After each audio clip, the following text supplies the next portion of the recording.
All right, welcome back, everyone. This is the Rooted Podcast. My name is Michael, and this is my beautiful, happy, lovely, loving wife, Alison. And today we got a pretty good podcast planned for them, don't we? We do. We're going to talk about our dream dog. We're going to talk about our selection process. We're going to talk about some puppy raising, and then at the end we have a little bit of a Q&A that we have added in from some of the questions that we've been receiving. Awesome. So one of the things that we discussed when we're kind of conceptualizing this podcast is that we wanted to be able to provide a platform that is going to be informative, entertaining, but also the main goal is to provide value. For sure. So one of those things when we were talking about topics to come up with, we came up with this kind of like, hey, if you could design a dog, if you could actually say, hey, I want to sprinkle in this and take that out, what would that dog look like? And I thought that was like a pretty cool thing to discuss. I think it was your idea that you came up with that, didn't you? No. Who came up with that? You. Are you serious? Yeah, you run the show. Cheese! I don't know if you guys can sense the passive aggressiveness, but... I don't think it was passive. I think it was aggressive. Oh, it's just aggressive? Yeah. Okay. Is that product placement for Red Bull? Don't show the branding. No. Yeah, come on, man. No. So Allie came up with this idea of designing our dream dog. So we figured that would be pretty fun to do, right? Well, yeah, because we have two, I don't say very different opinions on dream dogs, but we definitely like two different types of dogs for our own personal dog. Yeah, so I think that's kind of why we decided to go about this. I thought it would be kind of a cool conversation. And then we also are in the process right now raising a litter. So it's getting us kind of in that mindset of selecting dogs from the litter that are going to be in our program, raise them up to sell to police or military, or even keep some for our breeding prospects. So it's where our brain's kind of like in that zone right now. Yeah, for sure. So Allie, if you could design your dream dog, what would that look like? Well, I do like an intense dog, which kind of sounds crazy because my next point is I don't per se love the twitchy aspect. And I feel like sometimes when you talk about dogs that are twitchy, intense kind of goes hand in hand with that. But I like more or less like that serious, intense drive. I like dogs that are very clear. I definitely, for my own personal dog, I enjoy the engagement aspect. I find when you have engagement, especially with your personal dog, training doesn't ever seem to be a struggle because even in failure, they're still looking for what's next. Okay, what should I do instead? Because the desire to engage with you, to please, is much higher versus a dog that is very independent, is completely okay with you never coming around. And then you kind of have to always play this balance of less is more. So for a dog that like really offers a natural amount of engagement for your own personal dog, you don't really have to like, well, I can't train more than 5 minutes and then put you up for, 3 hours, 4 hours, and then try to get some more engagement out of you. I definitely like dogs that hunt. I think, a dog that has the ability to use their nose and use it really well and very like fast paced where you kind of even pick up like the pattern that they're on but you can still tell it's methodical. I like talking about like physical aspects is like I love a really large Mal. Like I prefer larger Mals. I don't know if it's so the breed is a Mal. Oh yeah, like I would I think we designing just so that as you're talking, I'm kind of picturing what you're designing. Are we designing the dream dog for us personally, or is it the dream dog that we would like to place as a dual purpose prospect? Well, to be honest with you, and maybe I'm wrong, I think both of our dream dogs could do that work. Because even I per se, I want a dog that will bite for real. I want a dog that will hunt for real. I want a dog that has the ability of tracking, like, because that's something I enjoy doing. No, I get that, but what the reason I was asking is because I think for me, there would be some subtle differences. Yeah, well, for me, I personally don't have them too much because I don't foresee, I mean, who knows what the future has in store, but I don't foresee myself entering a trial field. So I kind of rather have a dog that is more action-packed, but I know I would never get the action. I mean, maybe, who knows? Someone might break in one day and You might get angry enough at me. You never know. Yeah, like I'm not. I want a high drive. I just don't want the twitchiness, and I do like a dog that eventually, and I'm talking like 5, maybe 6 years old, that will settle, like actually settle. Like Ruby and I struggle a lot with that because she's constantly high strung. But Harriet, her mother, on the other hand, she can chill quite easily. That's what I was saying. Like, if it's for me, if I'm selecting a dog that I just want to keep as my personal dog, and kind of just have in the house and have as, like, I would select a different dog than I would, like, that dream dog would be different than the dream dog that I would want for dual purpose. So then, but if I just want a dog to chill in the house, then I just obviously have like a Pineapple who's like a golden retriever. Like but if I have like my... That's not what I'm saying. Like, because if we're talking about like this fictitious world where we're designing the perfect dog for what is important? Like, is it perfect dog for you and your personal life? Well, you asked the question. Or perfect dog for... to go to a police But department. I think my 2 dogs, absolutely, if the training were different, I think my 2 dogs, that, especially my mouse, I should say, could have performed well in a police department. So I can't, and I think Dakota, rest in peace, she had the ability to chill in the house when she was about 5 years old, but she also had the capability of passing testing, in my belief, and becoming a police dog as well. Like, they all had, like, if I think of what testing looks like as a police dog, and then what like the certification process looks like, those dogs that I pick as my perfect dog meet those standards, in my opinion. Okay. So I don't have a differentiation in the 2, like my pet dog per se, or if I was this would never happen because they would never allow me to be a police officer or any military, but The standards, never mind. Yeah. Michael? You can accomplish it, I'm saying. I don't think I could. I think it'd be too much of a loose cannon. But yeah, like that is my dream dog.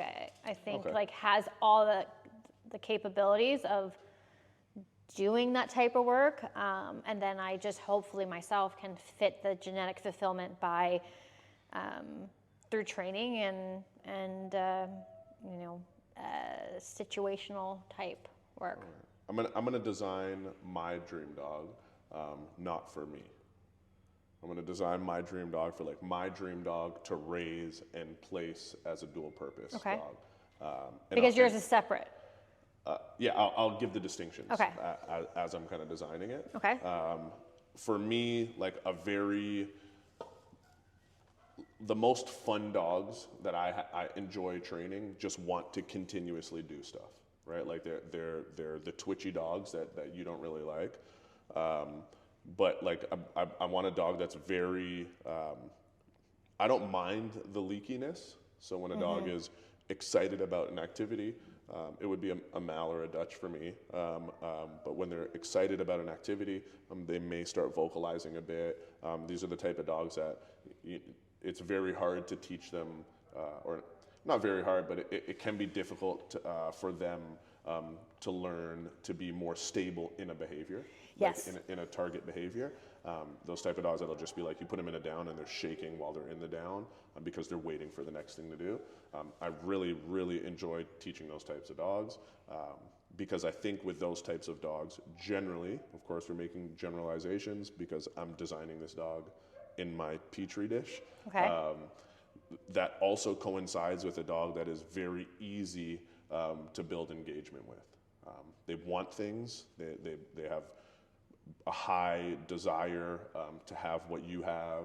to have the food that you have in your hand, to have the toy that you have for them, to do stuff with you. So engagement comes pretty natural or pretty easy to this type of dog that I'm designing. But what also comes with that type of dog is the independence that is required to do patrol work, to go run into this 40,000 square foot warehouse and search it independently. With those kind of twitchy dogs, they're very, I call them, they're like, I don't really know how to describe them. Like they're like just crackheads. Kind of like methed out dogs. Yeah. But not without clarity. Like I want that type of twitchiness with clarity because it would also coincide with I would want this dog to be very biddable and to be. There are like some dogs that like learn things very fast and very easy. There's a gentleman, I'm not sure if you know him or any of our listeners will know him. There's a gentleman named Armin Winkler. Michael. And he has a quote that I actually really like. And the quote is, sometimes the dogs are so good. I'm paraphrasing, so Armin, don't get mad at me. But sometimes the dogs are so good that they figure out what we want despite our training.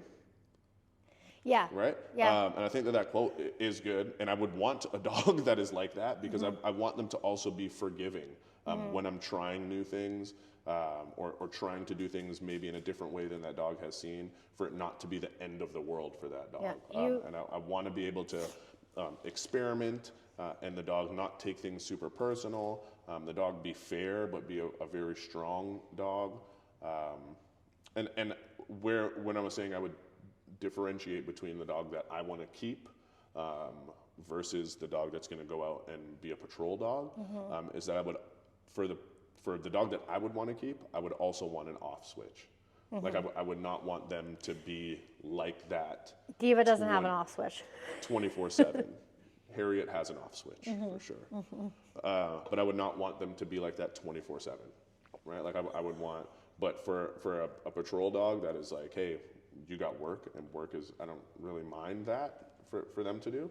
But if I'm gonna, like, I want you to be able to lay down by my kids and hang out. But I also want, when it's go time, it's like, I'm here. I want overall intensity. So intensity, no matter what we're doing. I want, when the dog is doing bite work, for that level of intensity to be the exact same level of intensity when we're just doing obedience, or when we're doing detection or hunting. I want the intensity to be the same across the board.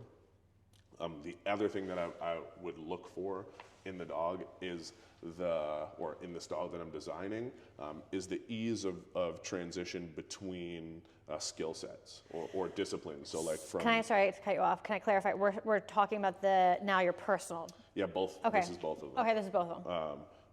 The ease of transition between, okay, we're doing detection, and now we're doing some apprehension bite stuff, and now we're doing detection again, all kind of within the same session, and the dog not having difficulty with that clarity of task. I think for sure a lot of that relates to training, but there's a huge genetic component to that. So I would season my dog with a lot of clarity, for sure. I would season my dog with a lot of that in their genetics as I was making them in my in your petri dish. Yeah.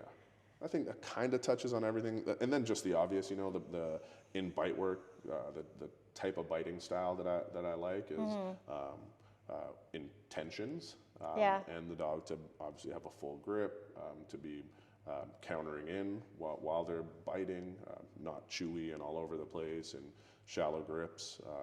I'm trying to think of anything else if I was designing a dog. Oh, environmental strength, for sure. Yeah. Probably. Well, that kind of comes like along with it. Like if you have to have a dog that's like clarity and is able to do transitions and is able to, bite really well, and all those things, kind of like the dog wouldn't have all that if it didn't have some good environmental. Yeah, it could, but if we're designing them, might as well sprinkle in perfect environmentals. And when I say environmental stuff, which is hard, right? When you're dealing with a very twitchy, like fast-paced dog, sometimes that twitchiness can hide environmental insecurities because they're kind of always, quote unquote, in this high state of arousal. So I want to make sure that it isn't just the high state of arousal that dog is always in that is making them look environmentally solid. Yeah. I want them to actually not in this state be bomb-proof with everything. So if I can lead into like my next thought that you were just like kind of like brought me there, is you kind of made me think about our last 2 litters. Okay. So our last litter was more on the twitchier end and like the, I guess more on the spectrum, if we can kind of differentiate between the type of dogs I like and the type of dogs you like. The last litter was more on the end of the dogs that you like. It was off of your dog Diva, blah, blah, blah. Like they had like more of a twitchier mentality. Their drive is a little bit different. But I'm not saying like to the T of your perfect dog. So just hear me out on this question, okay? And then the litter before that was more of even keel as far as like intensity in many ways, but also at the same time turned on really nicely, but also would go down to a like kind of a flatter state of mind when not doing something. And it made me think of when you're talking about environmentals and the 2 different ones that I remember specifically raising both of them at that age where we're really pushing environmentals, and having to instruct the trainers a lot where it's like, hey, these dogs are already in such a high state of arousal that there's a possibility that they're not taking in the environment when they're out because of where their brain is at and they're like going around looking and then something could happen and it's like, whoa, what was that? I didn't even see that coming. Versus the litter before that where they were so observant and kind of turning them up a little bit more in the environments was something that was almost necessary because they would hyper focus. Like to get, I'm just gonna think of like, one of the dogs from the first litter, I'm referring to the more twitchier one, to get them even to focus on one particular thing, to even get them kind of like nervous of it, was almost hard because it was like gone in a flash. But if I think of the litter before that, they would walk in and it would be like, I see the colors, I see the wall, and it was like so more observant. So it's like trying to find that balance and also approaching the environment training very differently. But if we're talking about designing my dream dog, I don't want to, in that design of my dream dog, environmental training and conditioning, I don't want to do any of that. Like I want the dog to be good. But what I'm trying to get to is what is better then? Would you like a dog that is not aware at all of its environment because it's such in a high state of arousal? Or would you like a dog that is observant of everything and anything? If I don't think any of them are good, but I think if I'm picking the lesser of 2 evils, is that better of 2 evils? Whatever. If I'm picking from 2 shitty options, I'm gonna pick the ones that are in a state of arousal because then that gives me more to work with. But then are you concerned? Then are you concerned in that process that the moment that they get spooked, their arousal state is already so much higher that their recovery will be more difficult? No, I think that if I have them I don't want to do any of that. So if okay, but let's just talk about like practicality, like if outside the dream. Yeah, if they get spooked, then we get a new dog. But you can get spooked. No, I can get spooked. I've never been spooked. I could hide and pop out and go boo, and you get spooked. Hey. Bullshit. We'll try. I have. I've scared you. We all know this with puppies. A lot of times, I stand tall. Something that can spook them can happen. No big deal. It's about the recovery aspect. Big deal. Bullshit. We're not talking about the dream dog at this moment. No, that's what the. No, listen. We're talking about the dream dog for sure. I get what your points are. I'm asking of you. I'm asking if you look at the state of arousal that the dog is already in on its daily state, as a daily mindset. If it gets spooked by something, let's just say someone literally jumps out and goes boo to the dog. Yeah, boo. Okay? And most likely that dog that's already in a high state of arousal may start firing up. I mean, depending on the age or whatever. I think it's the opposite. I think the dogs that are super observant. Who's that over there? Who's that over there? No, that's Who's what that? that's like what I'm getting to. That's what I'm saying. Like, what would be the better evilest of the two? Like, what but would you're drawing conclusions that I'm not willing to draw. I'm saying I haven't drawn a conclusion. This is all questions. I was giving examples. You said the one that's in the higher state of arousal is more likely when someone pops out to start barking at them or be. And I'm saying no, I disagree with that. Sorry, I should rephrase it then. Go ahead. Rephrase it. Do you think that dog, since it's already in a higher state of arousal, will show a higher arousal reaction to something that startles them? I think if we're speaking in generalizations, no. I think it's way more likely to see the dog, like a dog that is super observant of its environment, to be the one to be more startled and shut down than the dog that is in a higher state of arousal, because a higher state of arousal acts like blinders. Like if you're who's over there, like what comes with that higher state of arousal.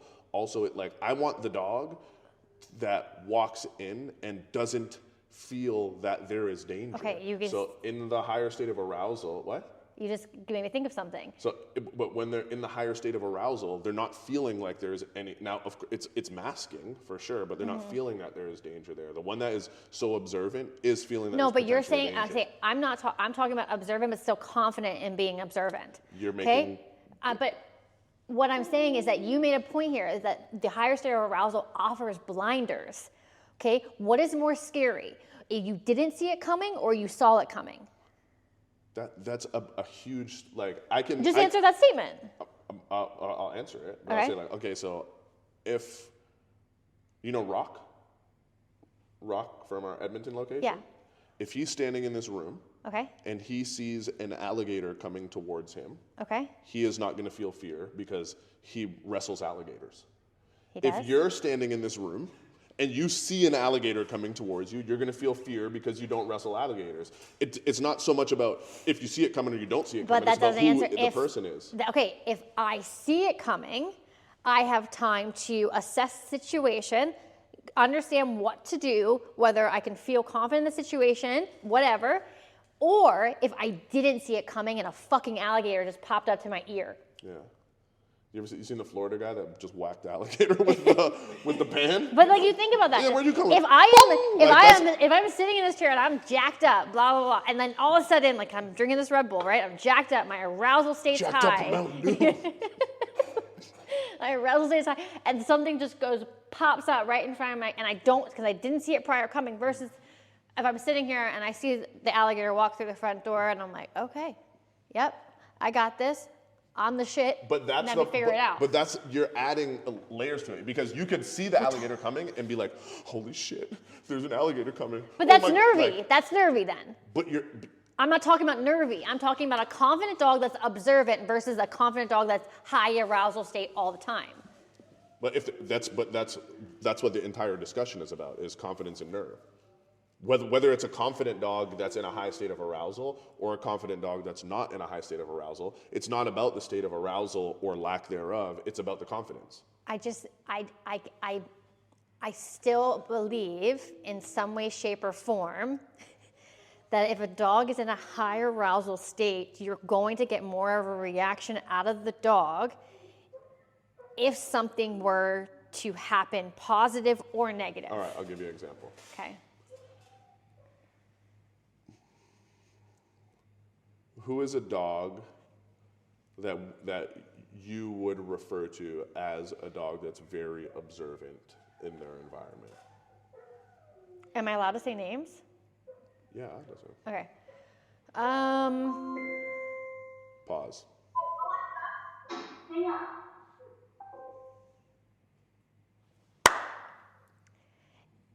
Okay, so I'm allowed to say names. Jasper. But I don't find him super twitchy either. I don't think that. Okay, maybe. I think Jasper is very observant. I think Jasper knows who's coming around the corner before it comes around the corner. I think he's that type of dog. I could see that. And he's very intense. Yes, and now these are like hypotheticals that we have to give, right? Yeah. And so then name a dog that would be confident but very twitchy and fast-paced, like the on the other side of the spectrum. Rocco. So Jasper and Rocco. Out of those two, they're both confident dogs. Yeah. They're both strong dogs. Yeah. You think if something goes boo to Jasper or Rocco, who do you think would be the one that would spook more? Spook as in like leave, or Yeah, spook spook. as in react?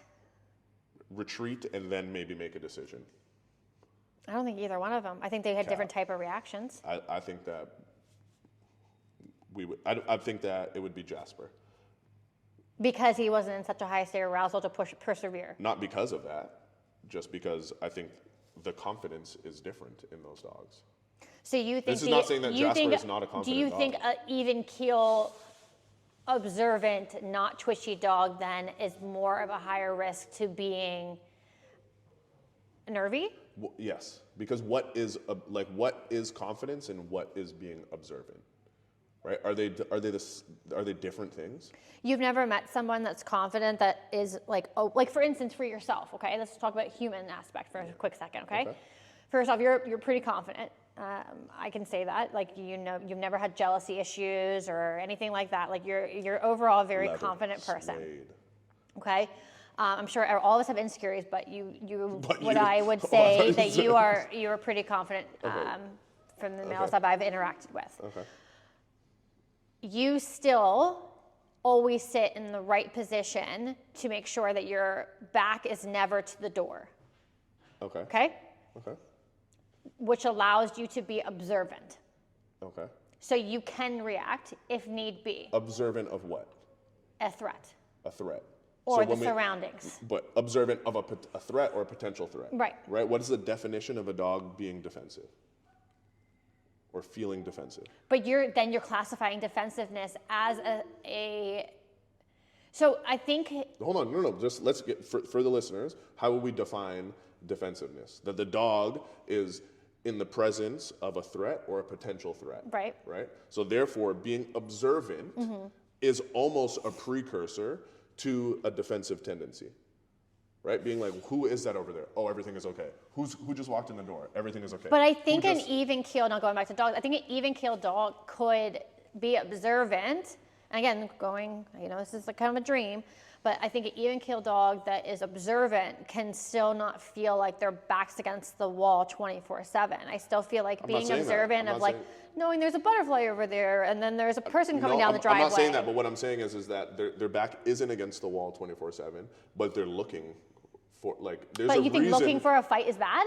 That's not what I said. Okay. I said they're looking for a threat. They're looking. Who is around that corner? Who is up next? Who's around that corner? Who just walked in?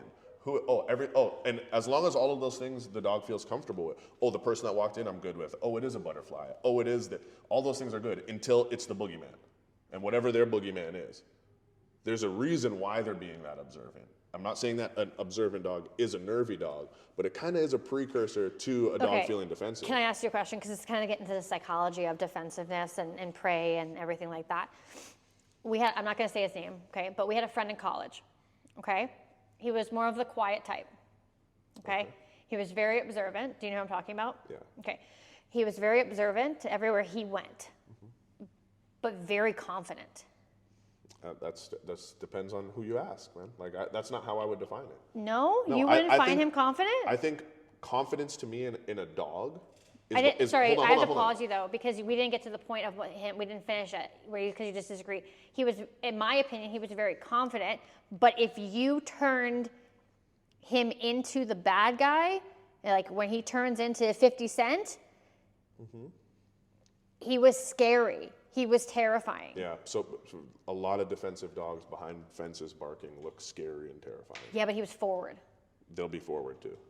But what I'm saying, confidence to me is what in the dream dog what I want.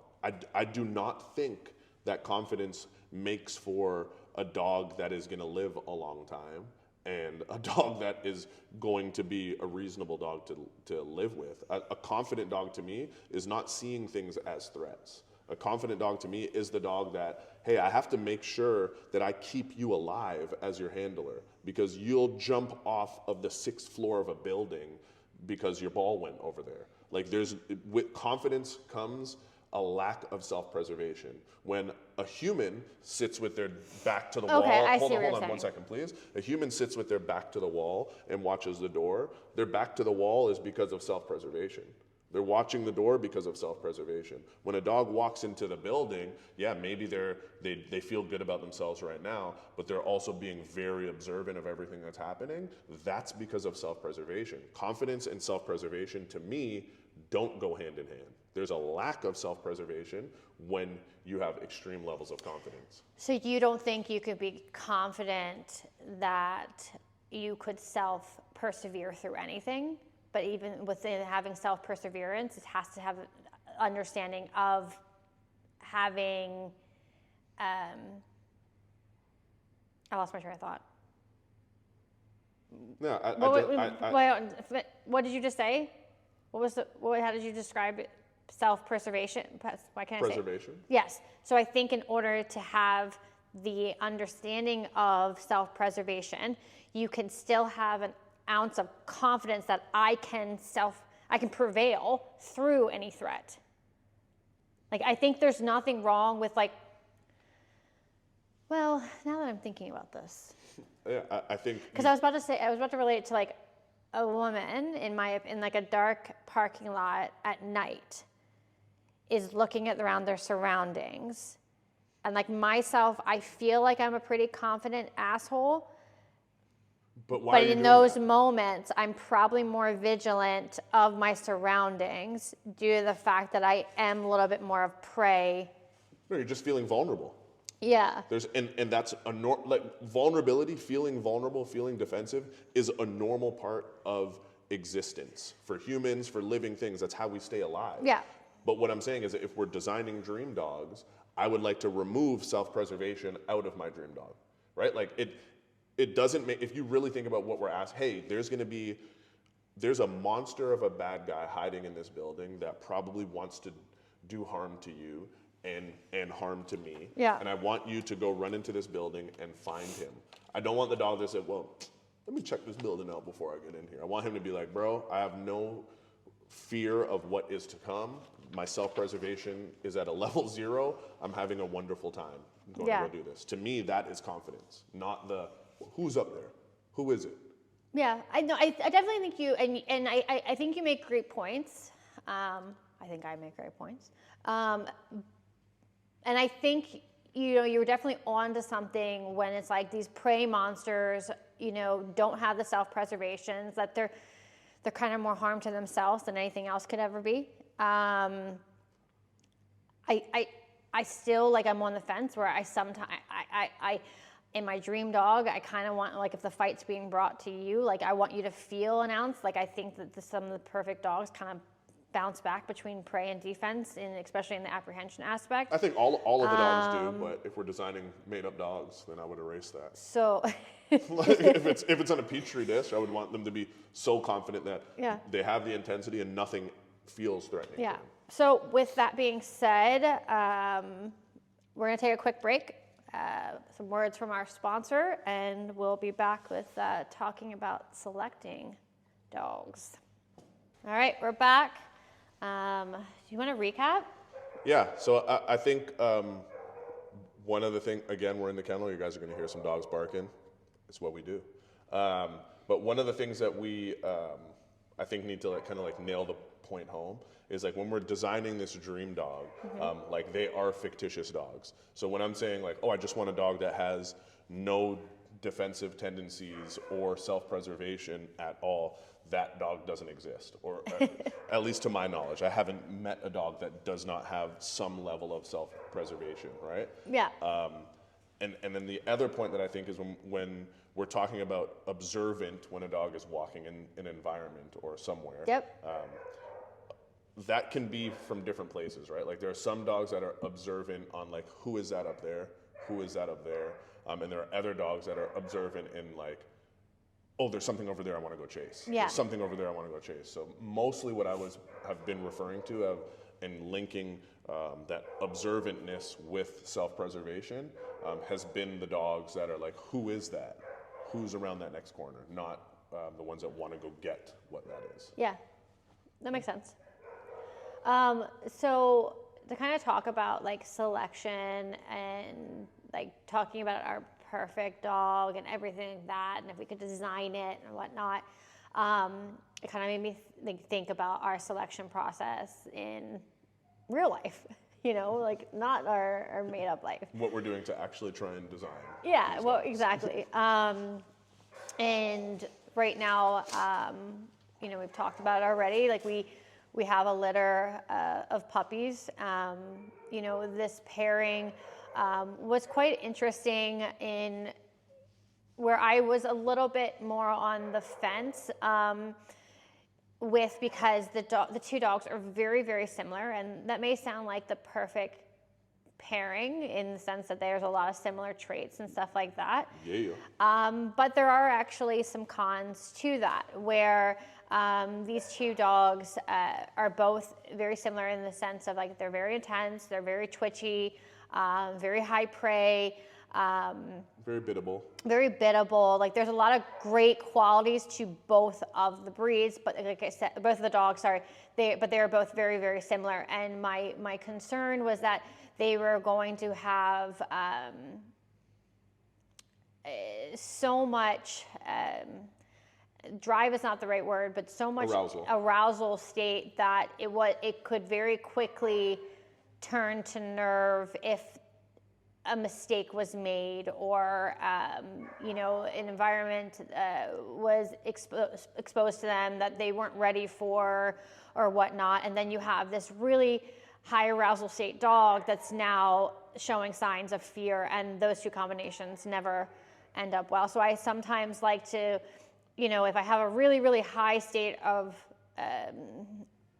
arousal type dog or high drivey dog, sometimes putting it to another dog that's a more even keel with all the great qualities of hunting, biting, environmentals, like all of those other things still exist, but they're not as twitchy, so it can kind of give it a more of a balance. But anyways, I think that the concern for the nerve with those type of dogs is a realistic concern, because that being in that consistent state of arousal also is like a little neurotic, you know, and like it's like when it works out great, right?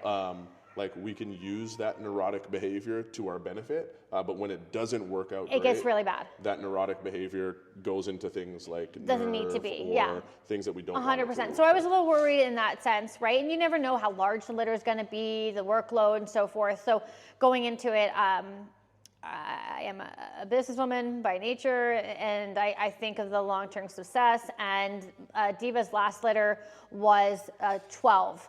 And I was a bit concerned in that regards.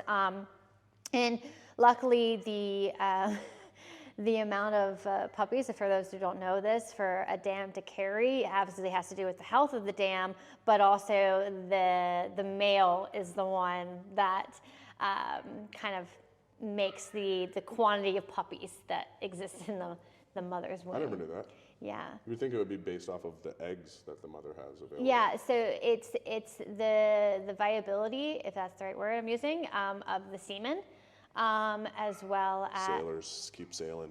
Right, so it doesn't mean like and how much do they like? Because if you think about the last two litters that were two large litters, they were say male. Right. So yeah, that plays a huge toll, and also the sex of the litter. I knew that. Yeah, XY. is determined by the male as well. So it's kind of funny because this litter was all females, and I'm watching this litter grow, and I'm thinking about the selection process, and we're, you know, picking, and they're 6 weeks old, and this is the time.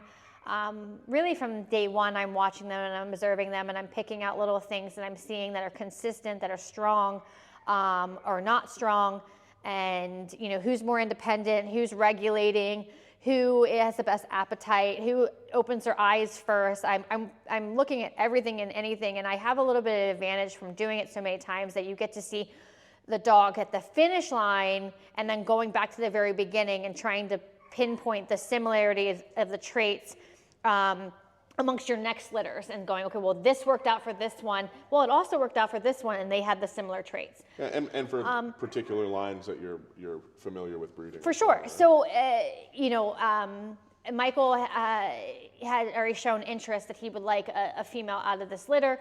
Not only do we need an upcoming breeding bitch, but also his dog's getting a little older, and he's wanting to have a new dog to start training.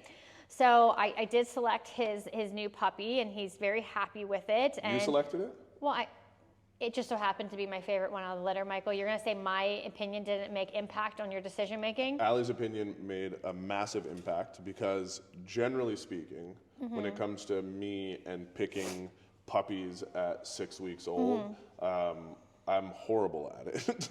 I'm not very successful at picking one. I'm like, oh, this one's going to be the star, and it ends up being the worst one. So I think, but the advantage that I have with the litter is that a lot of people don't, and that's why selecting puppies is so difficult. So if you are one of those people that have just purchased the puppy and you're like, man, this is not panning out to how the testing went when I picked up the puppy. Motion detected at the client parking lot.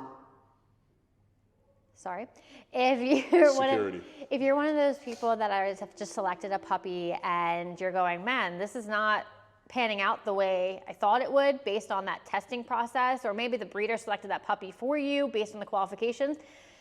What a breeder has to their advantage, and especially a breeder that has done it repetitively, is if they are able to pick up the nuances from day one, they can track the success rate and foresee what's to come. For yourself, being that you help me, but you're not as vigilant, and you're not looking for certain things that I'm consistently looking for. Not as observant. You're looking, and so you see them, and one's performing, and I'm like, no, but this one's being more consistent. This is a abnormality of what I'm seeing right now, but this one will show you and continue showing you through and through, right? And I think that's what helps me in regards to selecting puppies. It's the fact that I am so things that people would find don't matter to me. I think the other thing that helps you with that as well is the amount of data that you actually collect and track. Yeah. Like, I'm big on putting numbers to things that we can put numbers to, and you're way better at setting up systems for that. So just the amount of data that you collect and you have collected from all of these litters helps to guide some of those decisions as well. So it makes it easier for you to notice trends. You know, which I think is pretty cool, and I think people may be interested in a whole podcast about what that data collection looks like. Well, there's a course coming, so. Is there? Yeah. Wow. It's just taking a long time because there's a lot of litters to pull through. I think one of the other unique things that you have with these litters is that we don't sell puppies, right? So like most breeders, well, we have twice, ever. But we're not selling, we're not breeding them to sell 8-week-old puppies, right? So never. like most breeders, their data collection ends at 8 weeks old, right? Where we get to continue to see the trends from these litters until they're a year and a half, 2 years old, and noticing, okay, this dog was like this, but being able to correlate that to other dogs that we still have. So I think it's really unique in that. Yeah, for sure. No, it is, and that's why I think. That's why I'm saying, like, for a lot of people, where you always tell someone when they're asking, I'm going to get a puppy, and you're like, it's a crapshoot. That is a perception for people that are buying puppies out other places. For me, breeding can be a crapshoot, but once you have those puppies on the ground, and of course human error can happen, error, whatever can happen throughout the training process that could change some things, but I feel I'm confident at 6 weeks old, I could pinpoint what dogs are going to make it and what dogs are not. I'm confident of that. I'm not confident in my decision making at that But you point. know what you're really good at? What? Is selecting older dogs. Yeah, because they got it or they don't at that point, you know? Yeah, so what does your selection process look like when, or should I have talked about my selection process in the puppies? No, I think you Okay. shared Okay. like some pretty good info Okay. there. I think my selection process when I'm selecting older dogs is obviously pretty different than what we would do with a puppy. And we're saying older dogs, I'm talking about, they're still pretty young. Like they're maybe a year old to 2 years old. The first thing that I want to do is just see what they're like in an environment out of a state of arousal, and just walking them around. So no food, no toys, nothing that is going to be kind of helping them through. Right, okay. The other thing that I'll do is I like to put them on a long line when I'm doing this environmental stuff and taking them somewhere where they haven't been, because sometimes just the spatial pressure of, hey, you're on a 6-foot leash and we're heading towards some stairs, maybe the dog's actually uncomfortable with stairs, but because the handler is right there on top of them, they'll just do it anyway. So I like to give them a good 30-foot line and let them just be way out in front, and watch them and observe them kind of in that environment. If most of the dogs that we end up washing in the selection process fail there. Right. If they'd happen to look good there and I want them to look like they're in a new place and they've been in that place, it looks like they've been in that place 1,000 times before and they own the spot. I don't want them to be super observant to who's up around the corner. I'm not a big fan of that. The next thing that I do is some hunting. So with a toy, just some prey attraction, maybe field throws. If that goes well, and I'm giving like the Cliff Notes version. If that goes well, I'll move to kind of like a grip check. Right. The grip check will be probably on like a chomp sleeve or something. Grip check is good. Then I move back to hunting, but I do kind of inside without the prey attraction. So maybe, hey, here's the ball. Someone posts the dog, goes and hides the ball somewhere, comes back. Then we let the dog go and hunt. And I want to see them hunt with intensity and purpose, not just kind of walking around and stumbling across things or into the toy. If that goes well, I do another just grip check on the sleeve, like immediately. So they do a hunt, that looks good. In the same room, we do a little bite on the sleeve, make sure the grip looks good there, remove them from the sleeve, and immediately go back into another hunt. I want to see that they can still hunt pretty well, even when they may be a little tired. But more importantly, I want to see that they have the ability to transition kind of naturally between one task to the next. See, that's really unique, and from my experience of watching police testing over the years, because typically it's very similar to the start of as the environmental testing first. Okay, if they pass environmentals, then we are going to do a hunt. Okay, and once the hunt is complete, they may do a track, which is whatever. I'm not even gonna give my opinion on the order of events, but whatever. They'll go from a hunt, and then some agencies will do a tracking test, and then they'll then lead into bite work. So you won't see the back and forth of behaviors. You'll go in an order of events, and if they pass that order, they continue to move forward. But yours is unique because you are looking for where, and it's kind of like a chemical aspect of the brain too. Like, how are they regulating between the different arousals? How are they regulating in the transition? Yeah, a little bit of that, but also I want the same intensity for hunting as they were just on the bite. And now the bite is a very simple, like kind of sporty bite just on a sleeve, nothing like not intense. And then if all of that goes well, I do like to do an age-appropriate kind of stress test. See how they deal with. Are you talking like more like a stalking test? No, not a stalking test. There'll be a bite involved in this, but like if the dog is a year and a half to 2 years, maybe we take the dog into a dark room and we send him on a decoy in there, and I'm going to let the decoy kind of push that dog's limits a little bit and make sure that they're willing to deal with kind of someone that's being a bit combative with them. Again, age appropriate and what the dog is capable of dealing with. During the testing, if I notice and I'm the one working the dog that, hey, I'm seeing signs that this dog isn't going to deal with this stress well.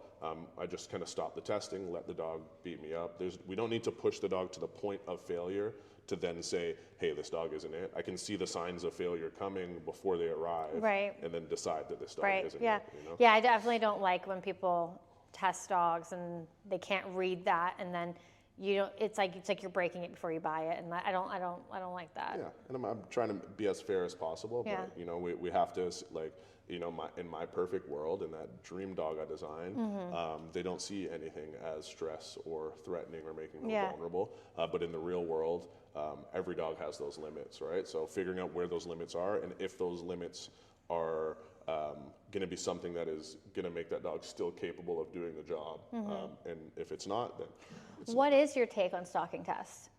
I mean, I know I'm asking more or less for the audience. I think for some people, depending on what the operational use of the dog is going to be, it could be a useful test to them. I don't think that I get as much information personally from the stalking test as other people do, but it's neither here nor there. Like if they like it, I love it, you know, kind of thing. Bless your heart, sweetheart. Interesting. Okay. But I think that's a good point. Is like a dog that's very observant, in like the who is that over there kind of observant, could perform really well in a stalking test. Yeah. Right. And the stalking test, for those of you that don't know what it is basically they tie a dog out, leave them somewhere for a little while, and then someone walks up, usually like with like a ghillie suit or a tarp or something over them, and kind of approaches the dog. And what they're looking for is the dog to kind of light up and be barking at that just person. to show a big display of aggression. Yeah, but I think sometimes we can, things could be lost in translation, right? Like we don't actually know maybe that dog that's showing that big display is actually scared shitless. Yeah.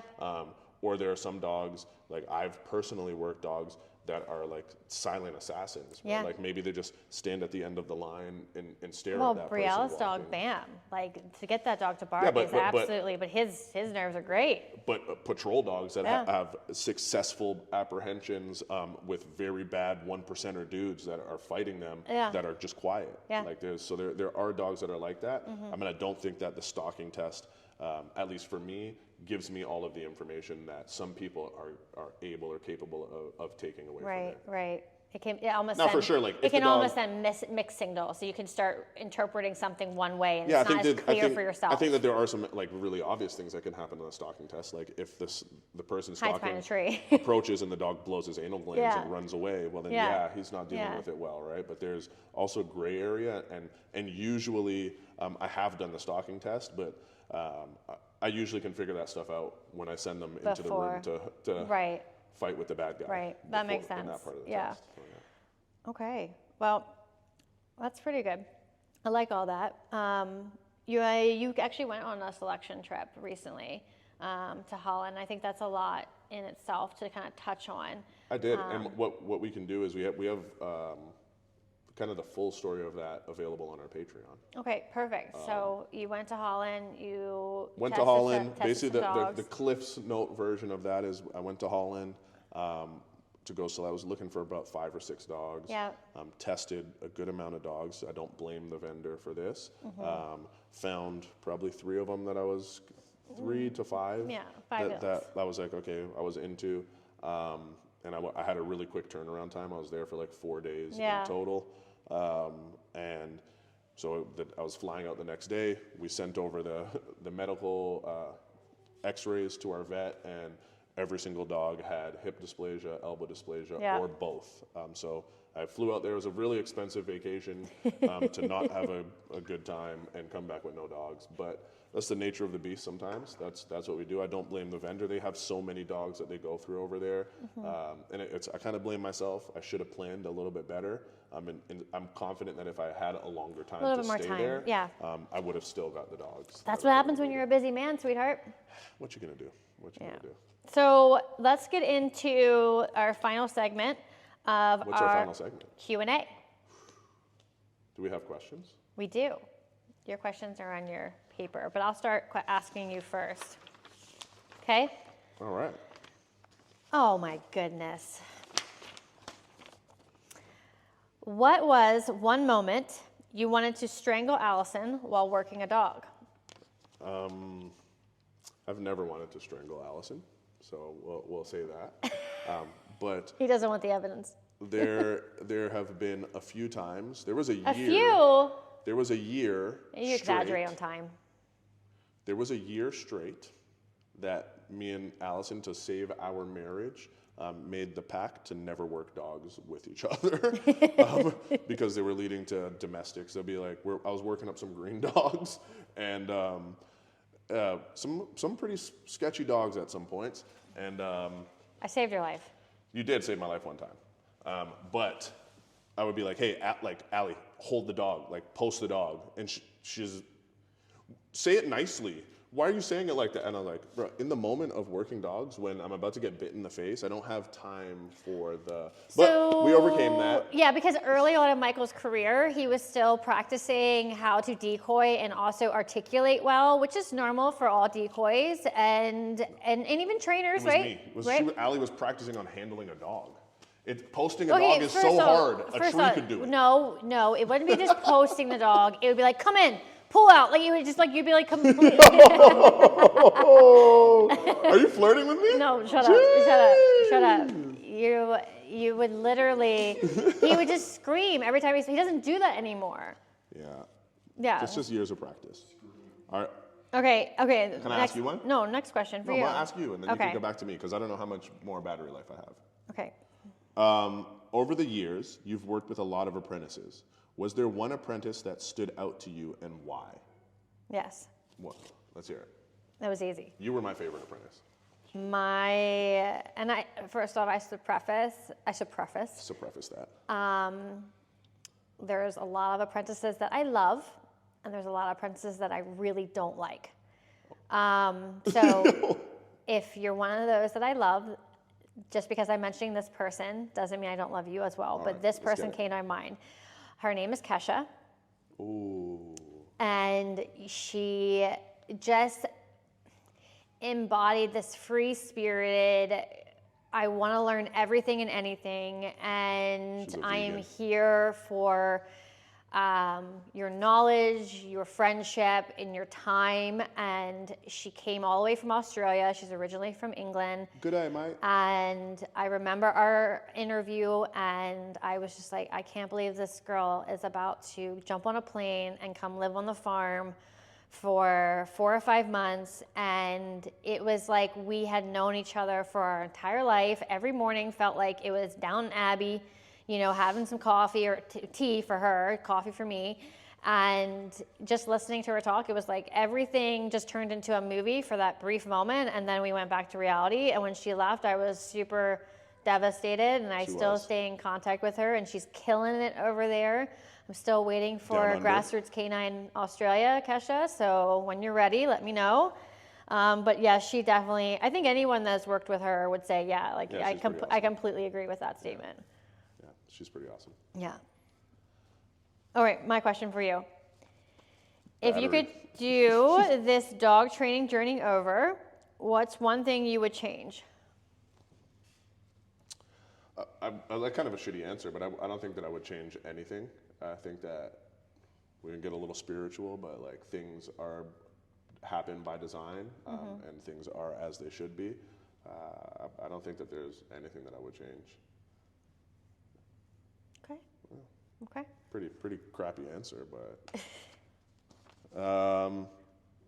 if you could repeat any breeding that you've done, which would it be, and why is it Diva and Rocco? It's definitely not Diva and Rocco yet, but it's not necessarily a repeat of breeding, it's a repeat of a dam, and that would be Dakota. I thought you were going to say Hammy and... Oh my gosh. Dakota was my heart dog. She is everything to me, and I miss her every single day. And if I could just have more offsprings from her, that would, hands down, it's an easy answer. Just repeat any breeding off her over and over and over again. Yeah. Until I got a clone. Yeah. Or just clone her. Or just clone her. Well, guys, so that concludes our podcast. Thank you for joining The Rooted. We appreciate you. We look forward to your comments or questions. And stay tuned for our next episode when we're in Cali.